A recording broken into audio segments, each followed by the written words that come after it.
şirin dillim. Gözlerin ışıqdır, şəfalıdır mənim elim. Qarlar dağı bürüyüb, qəlbimdə həsrət. Sənsiz dünya qaranlıq, əbədi zülmət.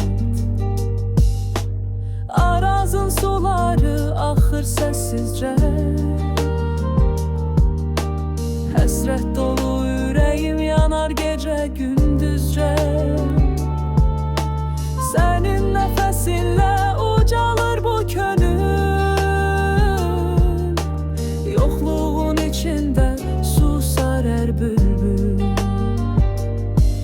Könlüm səni istər, sevgin əbədi. Nə dağ, nə dərə kəsər bu gedişi.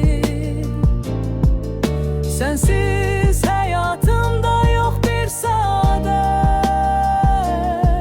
Sevgine bağlanıp bu garip yürek.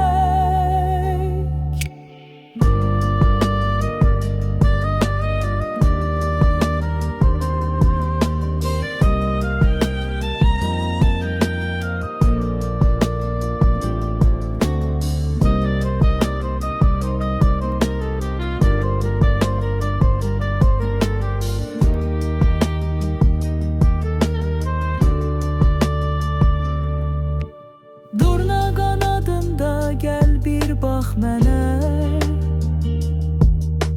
Sevgim nəğmə olar çatar hər küncə. Ay ışığında gözlərindəki sir. Hər şeyin cavabı səndə gizlənir. Gecələr ulduzlar mənə danışar.